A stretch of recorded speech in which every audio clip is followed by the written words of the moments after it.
AKTU के exams के लिए अभी भी यूट्यूब के रैंडम वीडियोस देख रहे हो? मुझे भी वही प्रॉब्लम थी। फिर मैंने डाउनलोड किया यूनिक सीरीज ऐप जो AKTU के सिलेबस के हिसाब से बना है। अब हर सब्जेक्ट एकदम इजी लगता है। यहाँ मिलते हैं जो वीडियो लेक्चर्स, नोट्स और प्रीवियस ईयर पेपर्स, सब AKTU सिलेबस के अकॉर्डिंग। बेस्ट पार्ट, पहली परचेज पे 20% ऑफ भी है। बस कोड यूज करो, सेव 20। डाउनलोड करो अभी unique series app, smart students की choice. Hello everyone, welcome back. Myself राशिदागा। मैं यहाँ पे आपको पढ़ा रही हूँ डेटाबेस मैनेजमेंट सिस्टम, जिसको हम अपना इन शॉर्ट बोलते भी हैं DBMS, and it's our third year subject. तो सारे कंप्यूटर ब्रांचेस के लिए है, वेदर आप CS IT किसी के भी हों। एंड ये हमारे यूनिट 1 का पार्ट 7 चल रहा है। आई होप ऑलरेडी आप प्रीवियस वीडियोस देख रहे होंगे, तो चीज़ें आसान होंगी। You can easily interconnected to each and every video. मैं हाईली रिकमेंड करूँगी कि प्लीज़ जाइए, प्लीज़ प्रीवियस वीडियो देख लीजिए। तो बिफोर स्टार्टिंग अवर ब्यूटीफुल से lecture, before starting this session, और we can say let's firstly introduce myself. This side Rashi Raga. यहाँ पे मैं आपको पूरा डेटाबेस मैनेजमेंट सिस्टम पढ़ाने वाली हूँ। तो अब आपको पता चल रहा होगा स्क्रीन पे, देखिए आज हम कौन कौन से टॉपिक्स पढ़ने वाले हैं, which is database languages. Already we have covered in previous video. We know कि 4 तरीके की डेटाबेस लैंग्वेजेस होती है। DDL होता है, DCL होता है, TCL होता है एंड DML होता है। तो हमने सारी देख ली, बस सिर्फ वो बची है, वो TCL है, जो आज के हम वीडियो लेक्चर में देखेंगे। एंड फिर हम बात करेंगे डेटाबेस इंटरफेसेस क्या होती है, एंड ओवरऑल डेटाबेस स्ट्रक्चर का थोड़ा बहुत हम पार्ट यहाँ पे देखने वाले हैं, क्योंकि ऑलरेडी इसके बाद हमारा ऑलमोस्ट हाफ जो यूनिट 1 है कवर्ड हो जाएगी। जी हाँ, हाफ यूनिट यहाँ पे कवर्ड हो रही है, क्योंकि आपको पता होगा काफ़ी लेंदी आपके उसमें पॉइंट्स दे रखे हैं। एंड ऑफ कोर्स ये थर्ड ईयर का सब्जेक्ट है, और आपको पता है इसके बाद आपकी फाइनल ईयर आ जाएगी, प्लेसमेंट टाइम आ जाएगा, तो ये तो सब्जेक्ट पूछे ही जाना है। तो हम इसको इतने ही इसलिए इन डेप्थ पढ़ रहे हैं, अच्छे से पढ़ रहे हैं, जिससे कि आपका कोई भी टॉपिक लेफ्ट ओवर ना रह जाए। तो देखो यार, अगर जिसने प्लीज़ नहीं देखी प्रीवियस वीडियो देख लो, क्योंकि डेटाबेस लैंग्वेजेस वाला टॉपिक उसको समझ नहीं आएगा, एंड ऑफकोर्स आगे के टॉपिक्स भी नहीं आएंगे, क्योंकि मैंने आपको ऑलरेडी ना थोड़े बहुत इसके बारे में बता रखा है। तो it's easy for those people जिन्होंने प्रीवियस वीडियो देखी है। तो let's start unit 1 part 7 lecture. Okay, तो यस, आज हम अपने 4th वन डेटाबेस लैंग्वेज के बारे में बात करेंगे, विच इज TCL, जिसको हम क्या बुला सकते हैं, ट्रांजेक्शन कंट्रोल लैंग्वेज भी बुला सकते हैं। अब नाम से समझ में आ रहा होगा क्या कर रहा है, ये कुछ आपके ट्रांजेक्शन से रिलेटेड है, जो आप अपनी डेली लाइफ में भी ट्रांजेक्शन्स करते रहते हो। फॉर एग्जाम्पल, आप गूगल पे यूज़ करते हो, Paytm यूज़ करते हो, फ़ोन पे, तो आप ट्रांजेक्शन ही तो कर रहे हो। ये transaction control language TCL deals with managing transactions in a database. आपके डेटाबेस में ट्रांजेक्शन्स हो रहे हैं, उनको मैनेज करने के लिए यूज़ किया जाता है। A transaction refers to a series of database operations. अब ट्रांजेक्शन्स उसमें किसको रेफर कर रहे हैं, जैसे आप इंसर्ट करो, अपडेट करो, डिलीट करो, that are treated as a single unit of work. मतलब अब जैसे ये तो आपका डेटाबेस है, अब आप बोलोगे दीदी आप हमसे बोल रहे हो ट्रांजेक्शन्स हम डेली लाइफ में करते हैं, वैसे कैसे, कुछ तो कनेक्टेड नहीं हो रहा। अब डेटाबेस में आपका क्या स्टोर हो रहा है, मेनली आपके डेटाबेस में आपका डेटा ही तो स्टोर हो रहा है। अब आप डेटा पे ऑपरेशंस परफॉर्म करते हो, विच इज इंसर्ट करते हो आप अपना डेटा, आप अपने डेटा को अपडेट करते हो, आप अपने डेटा को डिलीट करते हो। एम आई राइट, ये आप अपने ऑपरेशंस परफॉर्म करते हो, तो यही तो ट्रांजेक्शन्स आप अपने डेटा पे कर रहे हो, इन्हीं को हम ट्रांजेक्शन्स बोलते हैं। TCL commands help us to ensure the accuracy, consistency, and reliability, especially in situations where multiple steps must either all succeed or all fail. जो हमारी TCL की कमांड्स हैं, जो कि अभी हम पढ़ेंगे कौन कौन सी TCL की कमांड्स होती है, सिर्फ 2 कमांड्स होती है जो हम पढ़ेंगे। वो किस लिए हेल्प करती हैं, एक्यूरेसी, आपका डेटा अप टू डेट रहे, कंसिस्टेंसी बनी रहे, और उन चीज़ में रिलायबल रखने की उसमें करती है, जब आपके मल्टीपल ट्रांजेक्शन्स हो रहे हैं, मल्टीपल स्टेप्स फॉलो हो रहे हैं। ऐसा ना हो बहुत सारी ट्रांजेक्शन्स डेटा पे फेल हो रही है, या तो सारे ट्रांजेक्शन्स होंगे या सारे फेल हो जाएंगे। यही तो होता है ना, कि अपडेट होता है तो सारे हो जाएंगे वरना नहीं होगा। तो इस चीज़ का वो करती है कि ऐसी कोई भी सिचुएशन अराइज ना हो। तो TCL कमांड्स का क्या यूज़ है, एक्यूरेसी के लिए है, कंसिस्टेंसी के लिए, एंड रिलायबिलिटी के लिए है। This is particularly important in sectors like banking, where even a minor data inconsistency can cause big issues. अब आपको पता है मैंने क्यों बोला डेली लाइफ से, क्योंकि आपका देखो बैंकिंग से इसलिए मैं बोल रही हूँ। बैंक में क्या होता है, आप अपना जाते हो, वहाँ पे आपका डेटा होता है अकाउंट्स वगैरह का, तो वो भी तो आपके डेटाबेस में स्टोर हो रहे हैं। तो आपने वहाँ से डेटा को इंसर्ट करे, इतने पैसे डाले, ठीक है। अब फॉर एग्जाम्पल मैंने 10,000 रुपये डाले, ठीक है।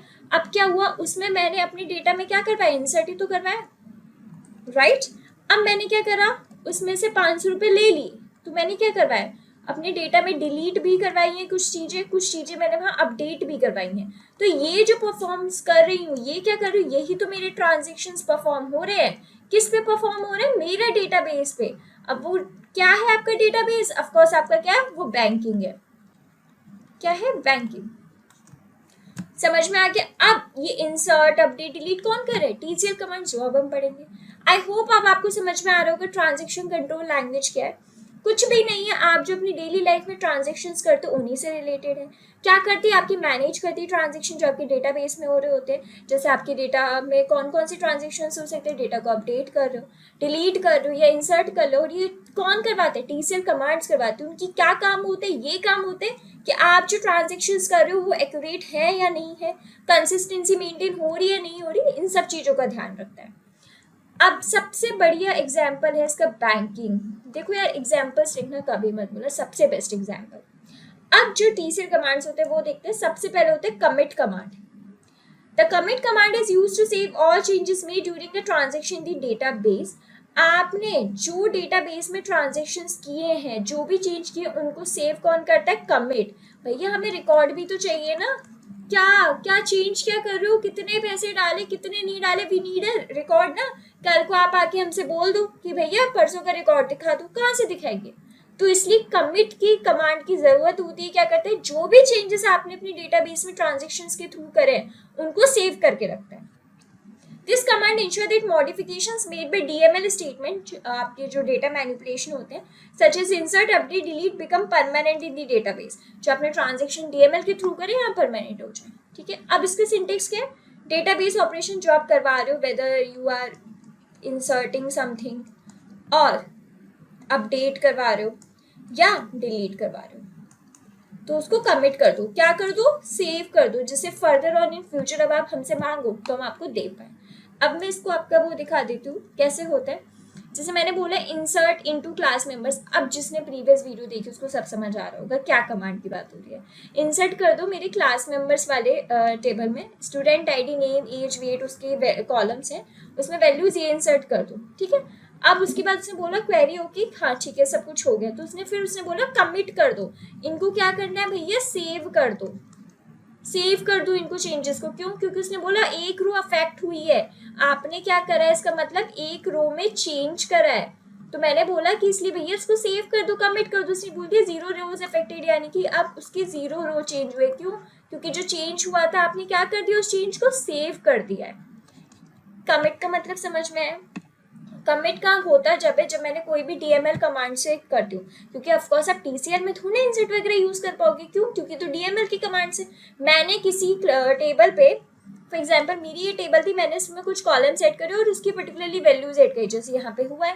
अब ये हो गया, उसने बोला ठीक है भैया 1 रो इफेक्ट हुई है, आपने एक रो को चेंज किया है। मैंने बोला हाँ भैया मैंने चेंज किया, उस चेंज को आप कमिट कर दो, उस चेंज को सेव कर दो, तो वो सेव हो गया। समझ में आ गई पहली command, which is commit command. समझ आ गई सबको, जिसको समझ में आप कमेंट्स में पूछ सकते हो। सेकंड है rollback command. The rollback command is used to restore the database to its state at the last commit, effectively undoing any changes made since that point. अब जो आपने कमिट के टाइम पर चेंजेस करवाए थे, अब आपको चेंजेस पसंद नहीं आ रहे, अब वो चाहते हो कि अंडू हो जाए, अंडू वाला ऑप्शन देखे ना, जो पहले ही था वैसे हो जाए, वही काम करता है रोल बैक। रोल बैक क्या करता है, जो आपने चेंजेस कमिट के टाइम पे करवाए थे उसको रीस्टोर करवा लेते हैं, वापस करवा लेते हैं एज इट इज, जो उस टाइम पे हुए थे। It has to ensure data consistency by allowing the reversal of partial एनोरस ऑपरेशंस।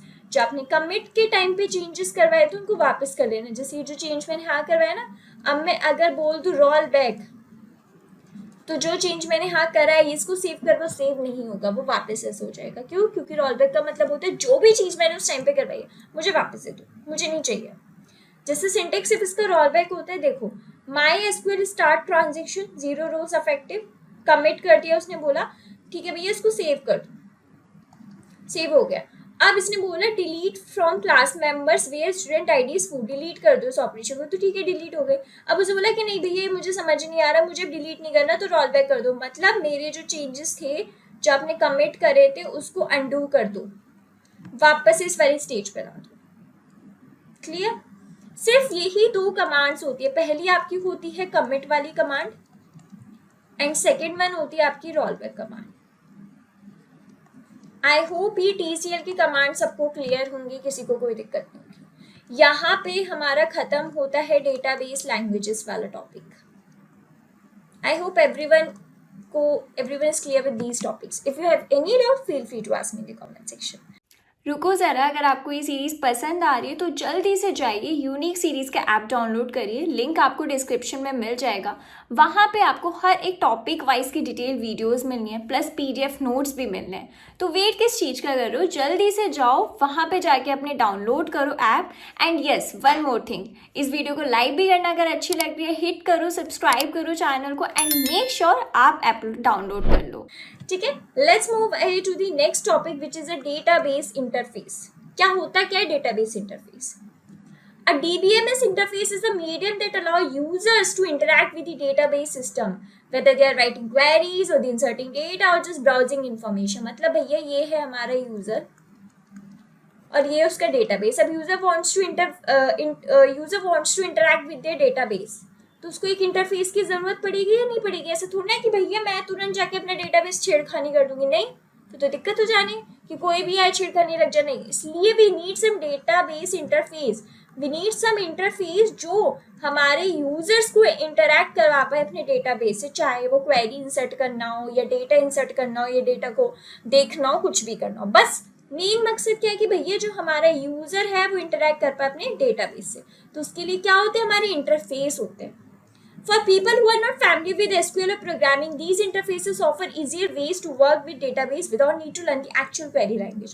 अब चलो मैं तो टेक वाली हूँ, आप टेक वाले हो। फॉर एग्जाम्पल हमारे पेरेंट्स है, वो टेक वाले नहीं है, अब वो इंटरेक्ट करना चाहता है, उनको थोड़ा ना पता व्हाट एग्जैक्टली SQL है, प्रोग्रामिंग क्या होती है भैया, उनको थोड़ा ना पता।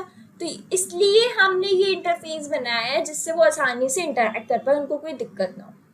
तो let's look at the different types of interface DBMS provides. First is menu-based interface. ये क्या करते हैं? These interface guide the user through a set of choices, kind of like navigating through drop-down menus or button. Menu-based interface क्या करता है? ये user को guide करता है। जिसे आपने देखा होगा ना, मैप्स खोलते हैं अपने फोन में तो नेविगेशन होता है, तो वो गाइड करता है कि turn left 120 metre, turn right. तो ये वाला किस्सा है, ठीक है। सेम उसी का काम है जैसे आपकी गूगल मैप्स करते हैं, same. I am trying to relate with your real life जिससे आपको चीज़ें समझ में आए, ठीक है। तो ये जो इंटरफेस क्या करता है, ये यूजर को गाइड करता है थ्रू द नेविगेशन या मेन्यू बटन्स के थ्रू करता है। Instead of typing queries manually, user select option, the system builds a query in the background. Like अब मैं हूँ नॉन टेक वाली, अब मुझे क्वेरी लिखना नहीं हो जाती। अब उसने पूछा क्या सिलेक्ट करवाना है, मैंने बोला एक है क्लासरूम, एक है रूम। मैंने बोला नहीं भैया क्लासरूम सिलेक्ट करवा दो, मैंने सिर्फ इस पर क्लिक किया, पीछे बैकग्राउंड में अपने आप क्वेरी लिख गई, क्या कि सेलेक्ट क्लासरूम। मुझे क्वेरी लिखने की जरूरत ही नहीं पड़ी, अपने आप ही क्वेरी जनरेट कर दी गई बैकग्राउंड में। ये किसके लिए हेल्पफुल है? जो जैसे हमारे पेरेंट्स हैं, जो नॉन टेक बैकग्राउंड से, उन्हें नहीं पता, तो वो थोड़ी ये सब चीजें उनके लिए। तो मेन्यू बेस्ड इंटरफेस क्या करते हैं, जैसे हम जैसे और जो लोग यूजर्स होते हैं उनको गाइड करता है, नेविगेट करता है कि भैया आप सिर्फ ये बटन्स वगैरह को क्लिक कर दो, बाकी के पीछे की जो वो क्वेरी वगैरह होगी वो मैं लिख दूंगा। इससे बेनिफिट्स क्या है? No need to remember SQL commands, आपको जरूरत ही नहीं है SQL कमांड्स याद करने की, क्योंकि वो ऑटोमेटिकली आपका सिस्टम बिल्ड करके दे रहे हैं in the background. Great for beginners और ओकेजनल यूजर्स, बिगनर्स के लिए काफी अच्छा जिनको एडवांस नॉलेज नहीं है और जो कभी कभी यूज करते हैं उनके लिए भी। अब ये यूज होता कहाँ है? ATM मशीन्स में होता है, web based applications with drop down और फाइल ब्राउजर्स में होता है। तो ये है यूसेज किसके? Menu based interface. क्लियर? समझ में आ गया मेन्यू बेस्ड इंटरफेस के। सेकंड आता है form based interface. In a form based interface users fill out a form to interact with the database. Users को क्या करना होता है, नाम से समझ में आ रहा है। फॉर्म में क्या है, आपको यूजर्स को एक फॉर्म फिल करना होता है अगर उनको किसी डेटाबेस से इंटरैक्ट करना है। You can either fill in all fields to add a new record or fill some fields and let the system autofill the rest based on existing data. चाहे तो आप दो तरीके से कर सकते हो, चाहे तो आप पूरा डेटा मैनुअली फिल करो, राइट, या फिर आप क्या करो, कुछ डिटेल्स फिल करो, कुछ आपका ऑटो फिल के थ्रू हो जाएगा। आजकल तो यही चलता है ना, जब आप क्या करते हो, कोई भी आपके पास डॉक्स वाला गूगल फॉर्म आता है, आपसे अपना कुछ भी पूछा जाता है तो वो क्या करता है ऑटोमेटिकली, अगर आपकी उसमें सेव्ड होगा तो वो ऑटो फिल कर लेता है चीज़, आपको मैनुअली फिल करने की नीड नहीं पड़ती। तो यही बोल रहा है, इसमें क्या करना पड़ता है आपको, फॉर्म बेस्ड इंटरफेस में यूजर्स को फॉर्म फिल करना पड़ता है जिससे वो अपनी डेटाबेस से इंटरैक्ट करता है। अब इसके दो तरीके फॉर्म भरने के, या तो आप मैनुअली फॉर्म भर लो एक your name, your everything details जो मांगे हैं, या आप ऑटो फिल करवा लो। These interfaces are useful for users with no coding or technical knowledge. इनको बिल्कुल कोडिंग की पता नहीं है, टेक्निकल की, उनके लिए बेस्ट है, क्योंकि उनको तो सिर्फ भरना है ना और आपका रिजल्ट आ जाएगा। They are often powered by a special language that define how forms should behave. ठीक है, example, SQL form let users input data into relational database by interactive forms. अब SQL की फॉर्म कैसे होते हैं, जो यूजर्स यूजर्स से जब हम डेटा इनपुट लेते हैं उनसे टेबल्स की फॉर्म में तो नहीं ले सकते, इसलिए हम उनसे फॉर्म्स के थ्रू लेते हैं। अब जिन्हें कोडिंग की कोई नॉलेज नहीं है तो उनसे कैसे ले लें, तो इसलिए हम उनसे फॉर्म्स के बेस पे लेते हैं। आई होप आपको दो तरीके के फॉर्म बेस्ड और मेन्यू बेस्ड इंटरफेस क्लियर हो गए होंगे, कुछ डाउट नहीं होगा। सबको क्लियर है? किसी को भी डाउट हो वीडियो को पॉज करके तुरंत पूछो।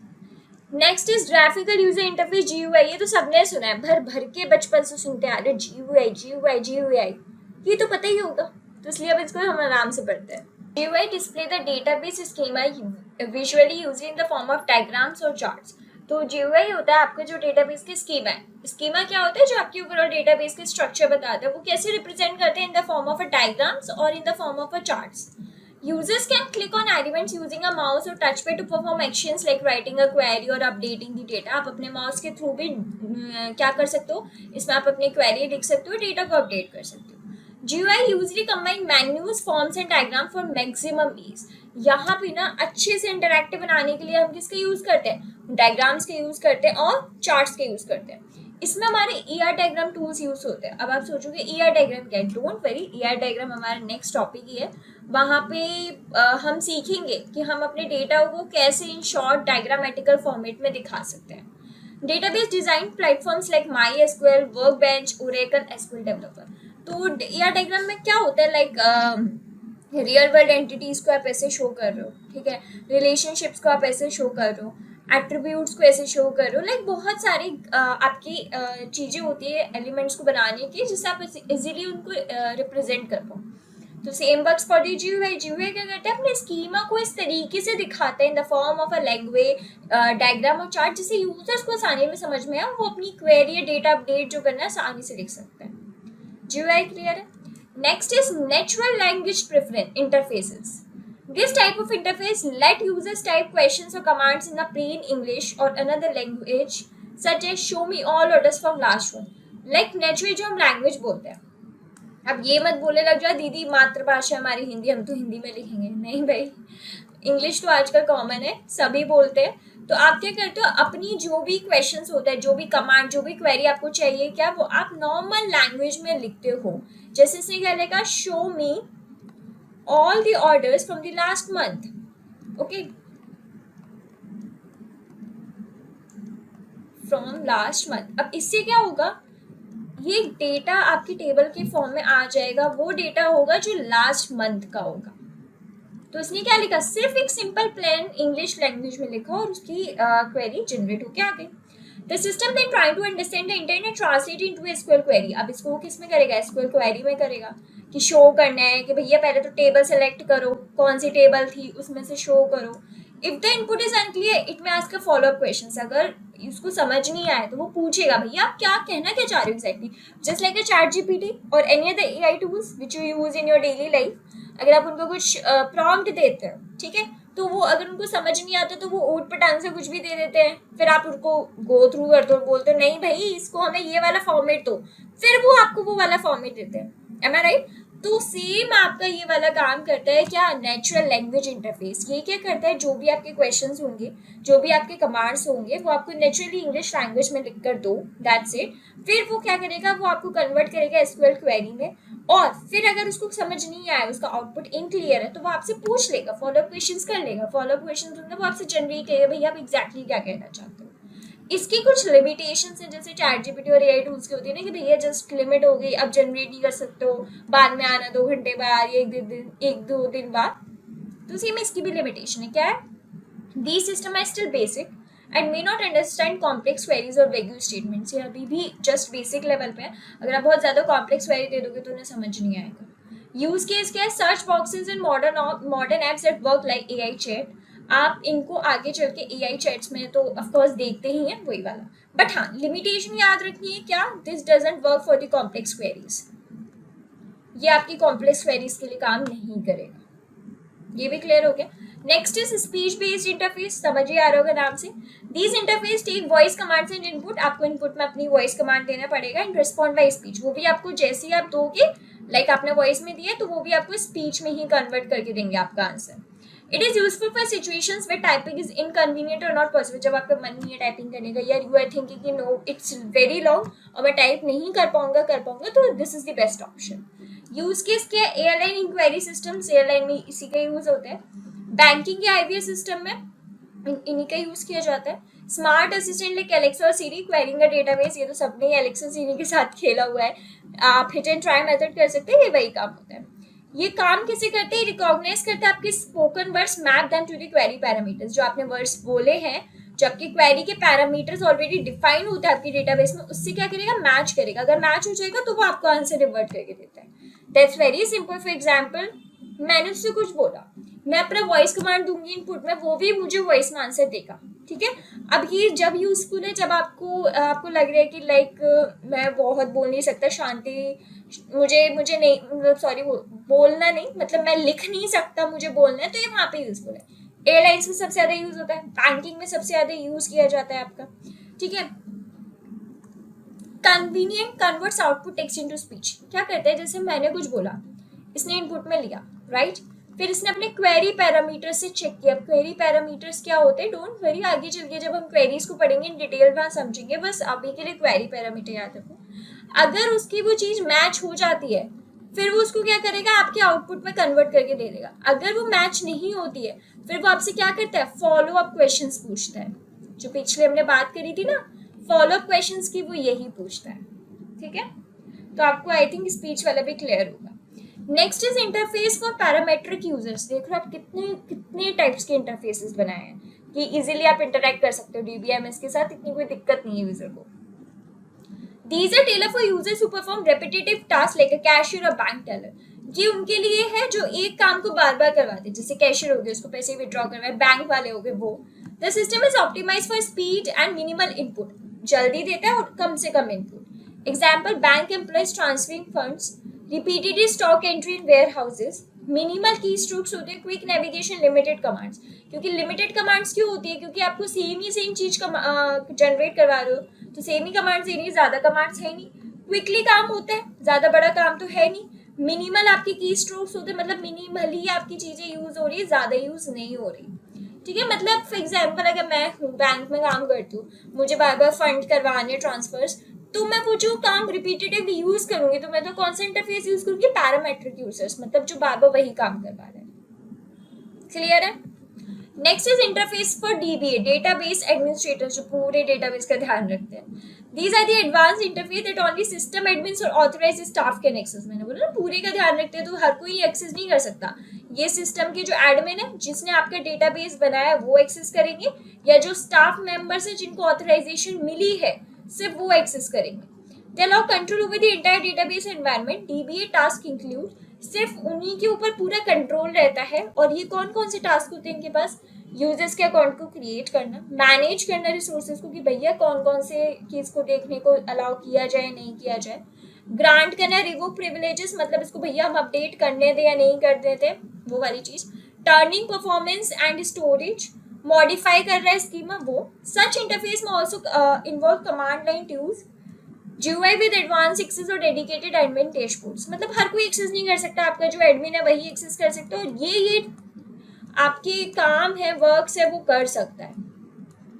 ठीक है, तो यस, यहीं तक था हमारा डेटाबेस इंटरफेसेस। आई होप आपको क्लियर हो गया होगा कितने तरीके के हमें डेटाबेस के इंटरैक्ट करने के लिए इंटरफेसेस बनाए गए, टोटल 7। हर एक का अपना अपना और इजी यूज है, ज़्यादा टफ नहीं है। चीज़ें नहीं समझ में आ रही तो यार प्लीज़ वीडियो को पॉज करो, दोबारा एक बार देखो, चीज़ें क्लियर होंगी। नहीं आ रही फिर भी मुझसे पूछो। नेक्स्ट अब हम पढ़ेंगे अपना ओवरऑल डेटाबेस का स्ट्रक्चर, ठीक है। इसमें थोड़ी नई भी चीज़ें, ये मत सोचा दीदी बार बार स्ट्रक्चर, भैया आपके सिलेबस में है, ठीक है। इसमें थोड़ी नई भी चीज़ें तो वो हम करेंगे, बट थोड़ा सा हमें अच्छे से पता होना चाहिए, लाइक जो पहली बार देख रहे हैं उनको भी आइडिया लग जाए। बात करेंगे डेटाबेस मैनेजमेंट सिस्टम क्या होता है। अब तो आपने इतना पढ़ लिया, डेटाबेस की लैंग्वेज पढ़ ली, पता होगा, but still we will go through it, okay. A database management system (DBMS) is a software tool that helps us to store, organize and manage the data efficiently.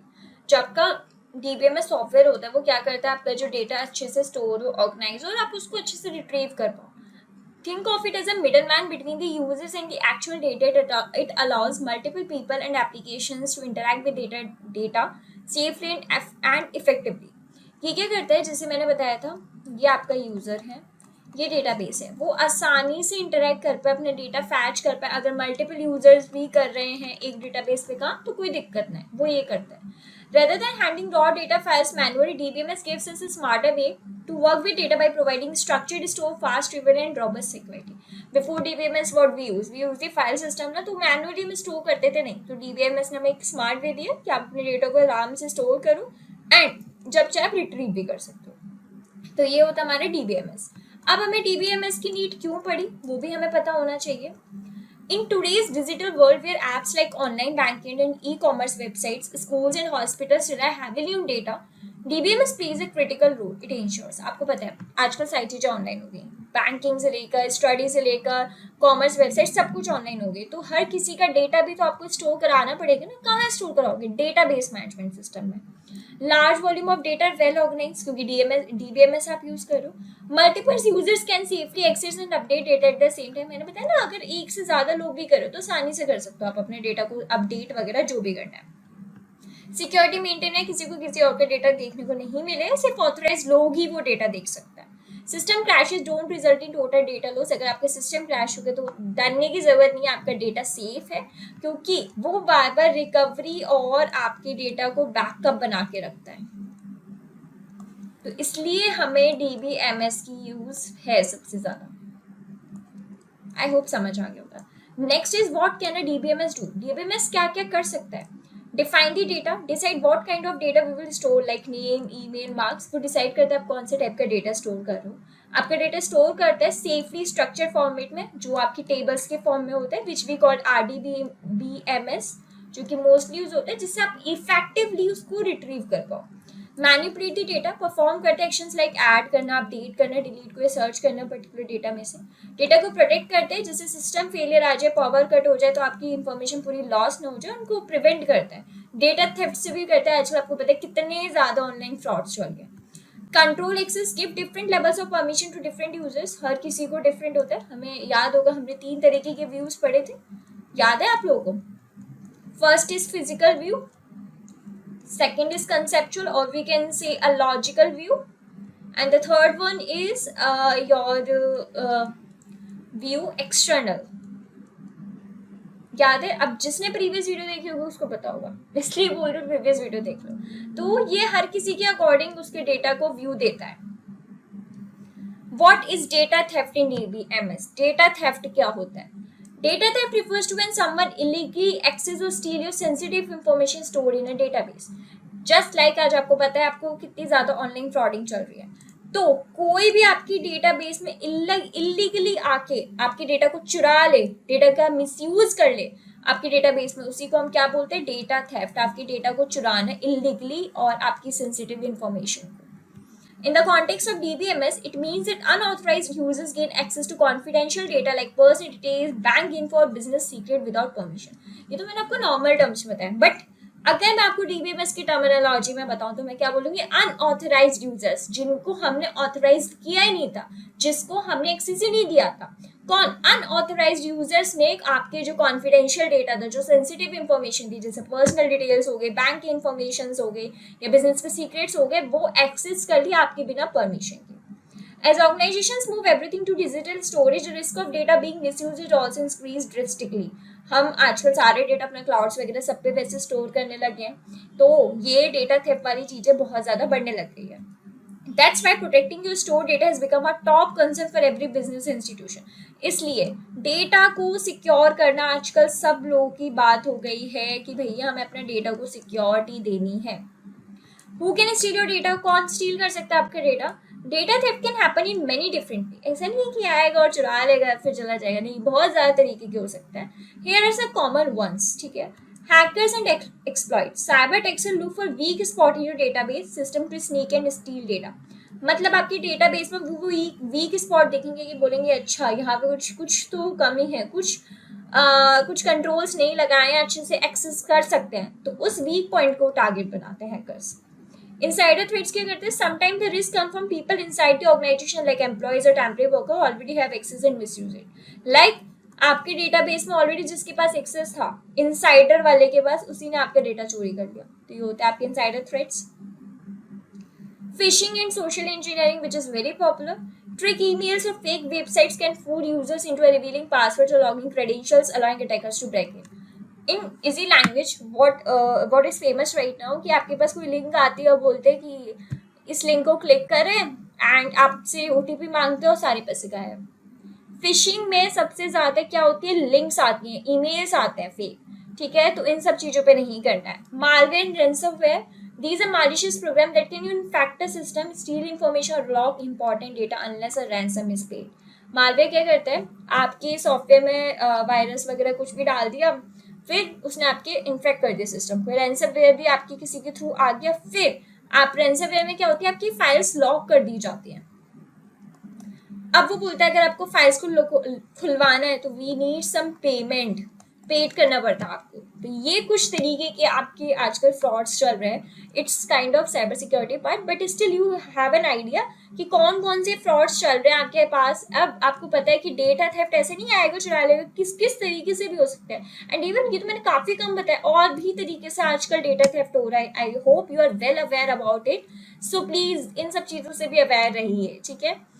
रुको ज़रा, अगर आपको ये सीरीज़ पसंद आ रही है तो जल्दी से जाइए यूनिक सीरीज़ का ऐप डाउनलोड करिए. लिंक आपको डिस्क्रिप्शन में मिल जाएगा.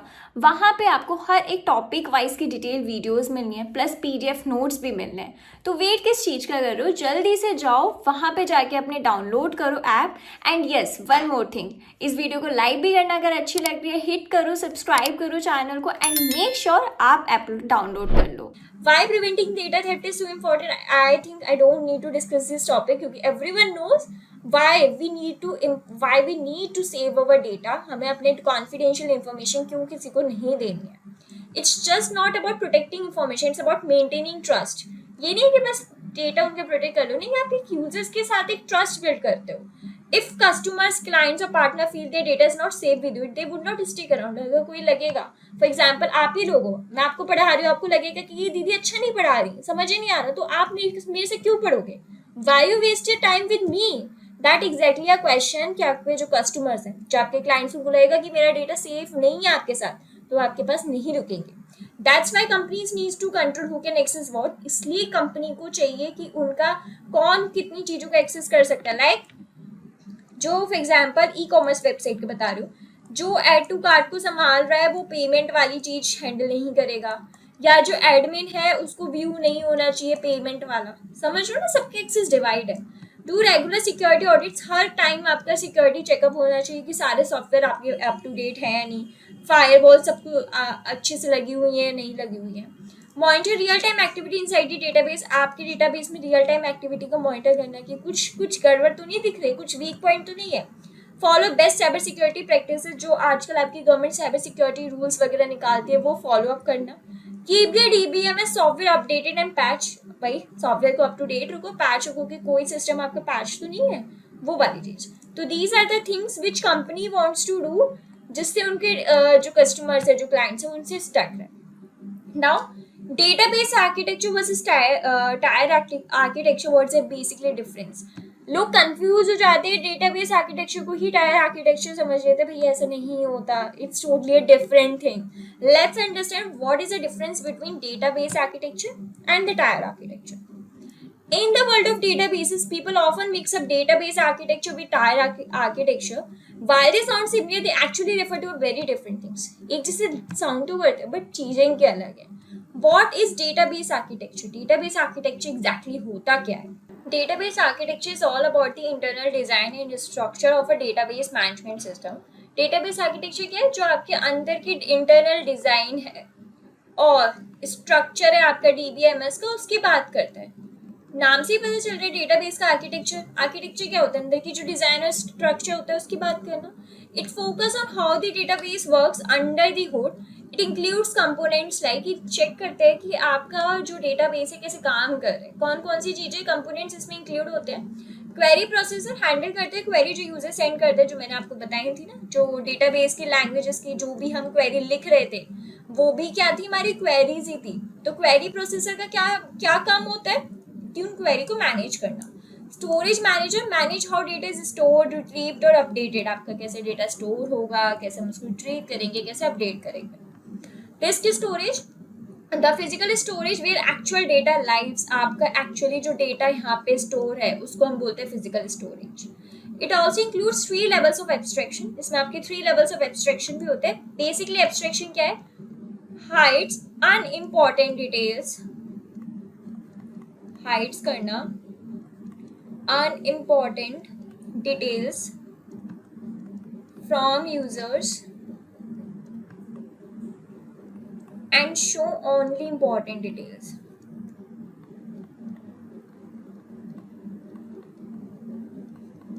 Okay, show करता है आपकी only important details. Internal level, how data is physically stored. Conceptual level, the logical view of data. External, what individual users और applications see. Abstraction क्या करेगा, सिर्फ वही चीजें दिखाएगा जितनी आपको जरूरत है, और चीजें आपको नहीं दिखाएगा. इंटरनल लेवल पे क्या है, कैसा आपका डेटा स्टोर है, बस ये नहीं बताएगा किस प्रोसेस से गया, वो सब चीजें नहीं बताएगा. कंसेप्चुअल पे कि आपका लॉजिकल व्यू क्या है, जैसे टेबल्स कैसी होंगी, रिलेशनशिप्स कैसे होंगे, ये नहीं बताएगा कैसे डेटा जा रहा है. एक्सटर्नल पे जो इंडिविजुअल यूजर्स को देखना, उनको नहीं पता चलेगा कि उसकी अंदर की क्या एक्टिविटीज रही हैं वो चीज. जैसे अगर हम फॉर एग्जांपल व्हाट्सएप यूज कर रहे होते हैं, हमें कैसे पता कि व्हाट्सएप कैसे बन रहा है, वो तो अंदर की चीजें हाइड्स है. ठीक है, अब जो डेवलपर होता है उसको कैसे पता किस तरीके से टेस्टिंग की गई है, उससे हाइड है. टेस्टिंग वाले को कैसे पता कि कैसे इन्होंने बनाया है. तो सबसे एब्स्ट्रैक्शंस होते हैं जिसे हर कोई इंसान ना देख पाए. ठीक है, in short database architecture explain करता है कि आपका डेटाबेस कैसे बिल्ड है, उसके कैसे फंक्शंस अंदर के काम करेंगे.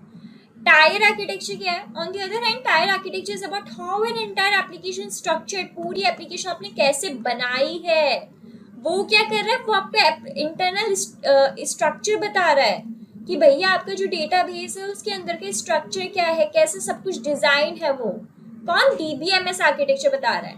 ये कौन बता रहा है, ये आपका टायर आर्किटेक्चर बता रहा है. Not just the database, it focuses on how the front end, back end, database communicate with each other. वो ये भी देखेगा आगे का कैसे इंटरैक्ट कर रहा है, उसके पीछे का जो बैक एंड का काम है वो कैसे इंटरैक्ट कर रहा है, सब कुछ देखेगा. It is typically broken down into one tier architecture, जो पूरे UI लॉजिक होगा, जो एक सिंगल मशीन पे काम करे. मैंने बताया था ना कि इसी में यूजर्स आ रहे हैं और इसी से आउटपुट लेके जा रहे हैं, एक ही मशीन पे काम हो रहा है. 2 टायर आर्किटेक्चर क्या है, यहाँ पे आपने एक मशीन अलग लगा दी फॉर द यूआई एंड एक अलग है आपकी डेटाबेस के लिए. 3 टायर आर्किटेक्चर क्या है, सेपरेट लेयर्स है, क्लाइंट इधर है, सर्वर इधर है और बीच में आपका डेटा सर्वर है. ठीक है, n tier architecture further breaks down component with scalability. और कंपोनेंट्स लगा लेते हो जिसके स्केलेबिलिटी बढ़ जाए कि हर काम एक काम हर कोई सर्वर कर रहा है. That's it. क्योंकि देखो मैं उसको इसलिए और इन डेप्थ नहीं बता रही हूँ क्योंकि ऑलरेडी आप लोगों ने टायर आर्किटेक्चर मैंने बहुत डिटेल में बताया, तो इसलिए मैं बार बार बोल रही हूँ प्लीज प्रीवियस वीडियो देख लो. So while the DBM is just one part of this structure, the data layer, the tier architecture define how the database connect with other layers. DBM के सिर्फ एक लेयर को बताते हैं, पर टायर क्या कैसे आपस से एक दूसरी लेयर कनेक्ट हो रही वो चीज बताता है.